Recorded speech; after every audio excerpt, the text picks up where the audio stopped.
Hi guys, ಹೆಂಗಿದ್ರಿ ಎಲ್ಲರೂ? Back to another videos. ಇವತ್ತಿನ ವಿಡಿಯೋ ಏನಪ್ಪಾ ಅಂತಂದ್ರೆ ನಿಮ್ಮ ಬ್ಯಾಂಕ್ನಿಂದ ಹಣ ಕಟ್ ಆಗೋದನ್ನ ಹೆಂಗೆ ತಡೆಯುವುದು. ನಿಮಗೆ ಬ್ಯಾಂಕ್ನಿಂದ ಹಣ ಕಟ್ ಆಗ್ತಿರ್ತಾವೆ, ತಿಂಗಳ ಹಂಗೆ ಮೆಸೇಜ್ ಬರ್ತಿರ್ತಾವೆ. 150 ಕಟ್ ಆತ, 200 ಕಟ್ ಆತ, 500 ಕಟ್ ಆತ ಅಂತೇಳಿ ಟ್ಯಾಕ್ಸಸ್ ಕಟ್ ಆಗ್ತಿರ್ತಾವೆ, ಚಾರ್ಜಸ್ ಕಟ್ ಆಗ್ತಿರ್ತಾವೆ.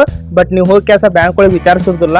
ನೀವು ಒಮ್ಮೆ ಗೂಗಲ್ ಪೇ, ಫೋನ್ ಪೇ ಒಳಗೆ ಅಮೌಂಟ್ ಚೆಕ್ ಮಾಡಿದಾಗ ಗೊತ್ತಾಗಿರ್ತೈತಿ, ಅಯ್ಯೋ ಇಷ್ಟಂಗೆ ಅಮೌಂಟ್ ಹೋತ, ಇಷ್ಟು ಐತಿ, ಹೆಂಗೆ ಹೋತ ಅಂತೇಳಿ ನೀವು ಲೆಕ್ಕ ಹಾಕ್ತೀರಿ.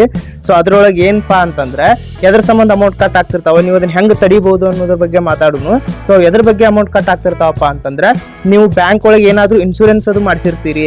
ಸೊ ಇನ್ಶೂರೆನ್ಸ್ ಅದು ಮಾಡಿಸಿರ್ತಿರಲ್ಲ, ಸೊ ಅದರ ಚಾರ್ಜಸ್ ಅದು ಕಟ್ ಆಗ್ತಿರ್ತಾವ. ಆಮೇಲೆ ಇನ್ನೊಂದು ಏನಪ್ಪಾ ಅಂತಂದ್ರೆ, ನಿಮ್ಮ ಆಫ್ಲೈನ್ ಮೆಸೇಜ್ ಬರೋ ಥರ ನೀವು ಬ್ಯಾಂಕ್ ಒಳಗೆ ಮಾಡಿಸಿರ್ತೀರಿ. ಸೊ ನಿಮ್ಮ ಆಫ್ಲೈನ್ ಮೆಸೇಜ್ ಪ್ರೊವೈಡ್ ಮಾಡಾಕ ಬ್ಯಾಂಕ್ ಚಾರ್ಜಸ್ ತಗೋತಾವ. ನಿಮ್ಮ ಆಫ್ಲೈನ್ ಮೆಸೇಜ್ ನಾವು ತಿಂಗಳ ಬಿಡ್ತೇವೆ ಅಂತ ಹೇಳಿ ಅವ್ರು ಏನು ಮಾಡ್ತಾರೆ, ಬ್ಯಾಂಕ್ನವ್ರ ಮಿನಿಮಮ್ ಇಷ್ಟು ಚಾರ್ಜ್ ಅಂತ ಹೇಳಿ ಮಂತ್ಲಿನೋ ಅಥವಾ ಇಯರ್ಲಿನೋ ಕಟ್ ಮಾಡ್ಕೋತಾರೆ. ಆಮೇಲೆ ಇನ್ನೊಂದು ಬಿಗ್ ರೀಸನ್ ಏನಪ್ಪಾ ಅಂತಂದ್ರೆ ಕ್ರೆಡಿಟ್ ಕಾರ್ಡಿಗೆ ನೀವು ಯೂಸ್ ಮಾಡ್ತಿರ್ತೀರಿ. ನಿಮ್ಗೆ ಅದಕ್ಕೂ ಅಮೌಂಟ್ ವಿಷಯಕ್ಕೆ ನಿಮ್ಗೆ ಹೆಲ್ಪ್ ಆಗ್ತದೆ ಅಂತೇಳಿ ಪ್ರತಿಯೊಬ್ಬರು ಈಗ ಕ್ರೆಡಿಟ್ ಕಾರ್ಡ್ ಯೂಸ್ ಮಾಡ್ತಿರ್ತೀರಿ. ಕ್ರೆಡಿಟ್ ಕಾರ್ಡಿಗೆ ಚಾರ್ಜಸ್ ಹೆಂಗೆ ಕಟ್ ಆಗ್ತದಪ್ಪ ಅಂತಂದ್ರೆ, ಅದನ್ನ ಯೂಸ್ ಮಾಡೋದ್ರಿಂದ ಈಗ ನೀವು 1 ವರ್ಷ ಫ್ರೀ ಇರ್ತೈತಿ. ಈಗ ನಿಮ್ಗೆ ಯಾವ್ದಾರ ಬ್ಯಾಂಕ್ನಿಂದ ಕ್ರೆಡಿಟ್ ಕಾರ್ಡ್ ಆಫರ್ ಆಯ್ತಾ, ಅದು 1 ವರ್ಷ ಫ್ರೀ ಇರ್ತೈತಿ. 1 ವರ್ಷ ಆದ್ಮೇಲೆ ಅದು ಏನ್ ಮಾಡ್ತೈತಿ, ಕ್ರೆಡಿಟ್ ಕಾರ್ಡ್ ಇಷ್ಟ ಅಂತೇಳಿ ಚಾರ್ಜಸ್ ಹಾಕ್ತಾರೆ. ಈಗ ನೀವು 1 ತಿಂಗಳು 2 ತಿಂಗಳು 3 ತಿಂಗಳು ಯೂಸ್ ಮಾಡ್ತಿರಲ್ಲ ಕ್ರೆಡಿಟ್ ಕಾರ್ಡ್, ಸೊ ಅದರದವರು ಚಾರ್ಜಸ್ ಹಾಕ್ತಾರ, ಇಯರ್ಲಿ ಹಾಕ್ತಾರ, ಇಲ್ಲ ಮಂತ್ಲಿ ಇಷ್ಟ ಅಂತ ಹೇಳಿ. ಸೊ ಅದರ ಚಾರ್ಜಸ್ ಹಾಕ್ತಿರ್ತಾವ. ಸೊ ಅದ್ರ ಚಾರ್ಜಸ್ ಕಟ್ ಆಗ್ತಿರ್ತಾವ. ಅದನ್ನ ನೀವು ಹೋಗಿ ಕೆಲಸ ಬ್ಯಾಂಕ್ ಒಳಗೆ ವಿಚಾರಿಸಿರಿ, ಬ್ಯಾಂಕ್ ಮ್ಯಾನೇಜರ್ ಜೊತೆ ಮಾತಾಡ್ರಿ. ಸರ್ ನಮಗೆ ಹಿಂಗೆ ಮಂತ್ಲಿ ಇಷ್ಟು ಹಿಂಗೆ ಟ್ಯಾಕ್ಸಸ್ ಕಟ್ ಆಗತ್ತವ, ಇವು ಎದ್ರಲಿಂದ ಕಟ್ ಆಗತ್ತವ ಅನ್ನೋದು ಕೇಳ್ರಿ. ಅವರ ಇನ್ಫಾರ್ಮೇಶನ್ ನಿಮಗೆ ಹೇಳ್ತಾರೆ. ಸೊ ನಿಮ್ಗೆ ಅದ ಕ್ಲಿಯರ್ ಆಗ್ತೈತಿ. ಸೊ ಇನ್ನೊಂದು ಏನಪ್ಪಾ ಅಂತಂದ್ರೆ, ಬಿಗ್ ರೀಸನ್ ಏನಪ್ಪಾ ಅಂತಂದ್ರೆ, ನಿಮ್ಮ ಅಮೌಂಟ್ ಯಾಕೆ ಹಂಗೆ ಸಡನ್ಲಿ ಕಟ್ ಆಗ್ತಾವಪ್ಪ ಅಂತಂದ್ರೆ, ನಿಮ್ಮ ಗೂಗಲ್ ಪೇ ಆತಿ, ಫೋನ್ ಪೇ ಆತಿ, ಪೇಟಿಎಂ ಆತಿ, ಇದ್ರೊಳಗೆ ಒಂದು ಆಟೋ ಪೇ ಅಂತೇಳಿ ಆಪ್ಷನ್ ಇರುತ್ತೆ. ಆಟೋ ಪೇ ಅನ್ನೋ ಆಪ್ಷನ್ ಇರೋದ್ರಿಂದ ನೀವೇನ್ ಮಾಡಿರ್ತೀರಿ, ಯಾವುದೋ ಒಂದು ಆ್ಯಪ್ ಡೌನ್ಲೋಡ್ ಮಾಡಿರ್ತೀರಿ. ಈ ಗೇಮ್ ಆತಿ, ಯಾವ್ದಾರ ಒಂದು ಆ್ಯಪ್ ಡೌನ್ಲೋಡ್ ಮಾಡಿರ್ತೀರಿ.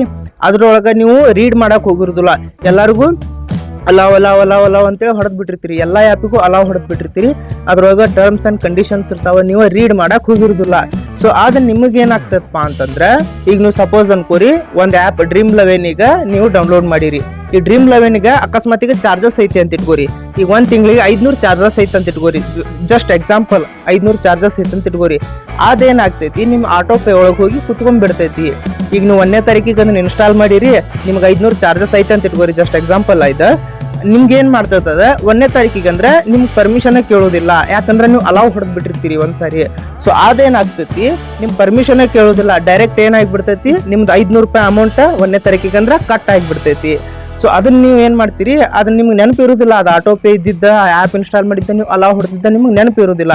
ಸೊ ನೀವೇನ್ ಮಾಡ್ತೀರಿ, ಎಲ್ಲ ಅಮೌಂಟು ನಂದು ಬ್ಯಾಂಕಾಗ ಕಟ್ ಮಾಡತೈತಿ, ನಂದು ಬ್ಯಾಂಕಾಗ ಕಟ್ ಮಾಡಕತ್ತೈತಿ ಅಂತ ಹೇಳಿ ಬ್ಯಾಂಕನ್ನ ಬ್ಲೇಮ್ ಮಾಡ್ತೀರಿ. ಸೊ ನೀವು ಫಸ್ಟ್ ಏನ್ ಮಾಡ್ಕೋರಪ್ಪ ಅಂತಂದ್ರೆ, ನಿಮ್ಗೆಲ್ಲ ಆನ್ಲೈನ್ ಪೇಮೆಂಟ್ ಅಪ್ಲಿಕೇಶನ್ಸ್ ಒಳಗೆ ಹೋಗಿ ಕೆಲಸ ಆಟೋ ಪೇ ಅನ್ನೋದನ್ನ ಆಫ್ ಮಾಡ್ಕೋರಿ. ಎಲ್ಲರೂ ಸೆಟ್ಟಿಂಗ್ ಒಳಗೆ ಹೋಗಿ ಕೆಲಸ ಆಟೋ ಪೇ ಆಫ್ ಮಾಡ್ಕೋರಿ. ಆಮೇಲೆ ನೀವೇನ್ ಮಾಡ್ರಿ, ಅಂಥವು ಯಾವ್ದಾರ ನಿಮ್ಗೆ ಪೇಯಬಲ್ ಆ್ಯಪ್ಸ್ ಇತ್ತಂದ್ರೆ ಆ ಪೇಯಬಲ್ ಆ್ಯಪ್ಸ್ಗೆ ಅನ್ಇನ್ಸ್ಟಾಲ್ ಹೊಡ್ರಿ. ನೀವು ಅಕಸ್ಮಾತ್ ಅದನ್ನ ಯೂಸ್ ಮಾಡ್ಬೇಕಪ್ಪ ಅಂತಂದ್ರೆ ಅದು ನಿಮ್ಮ ಇಷ್ಟ, ನೀವು ಮಾಡ್ಕೋರಿ. ಬಟ್ ನೀವು ಯಾವ ಅನ್ನೆಸೆಸರಿ ಆ್ಯಪ್ಸ್ ಅದಾವ ಅವನ್ನ ಆಟೋ ಪೇ ಒಳಗೂ ಸೆಟ್ ಆಗಿರ್ತಾವಲ್ಲ, ಅಂತ ನೀವು ಡೌಟ್ ಇದ್ದಿದ್ದ ಆ್ಯಪ್ಸ್ಗೆ ಅನ್ಇನ್ಸ್ಟಾಲ್ ಮಾಡ್ರಿ. ಸೊ ಇದೇ ಇವತ್ತಿನ ಇನ್ಫಾರ್ಮೇಷನ್. ವಿಡಿಯೋ ಇಷ್ಟ ಆದ್ರೆ ಲೈಕ್ ಮಾಡ್ರಿ, ಶೇರ್ ಮಾಡ್ರಿ, ಕಮೆಂಟ್ ಮಾಡ್ರಿ. ಸೊ ಮುಂದಿನ ವಿಡಿಯೋ ಒಳಗೆ ಇದೇ ಥರ ಇನ್ಫಾರ್ಮೇಷನ್ ತರ್ತಾ ಇರ್ತೇನೆ. ಸೊ ಅಲ್ಲಿ ತನಕ ಎಲ್ಲರೂ ಚೆನ್ನಾಗಿರಿ. ಬಾಯ್.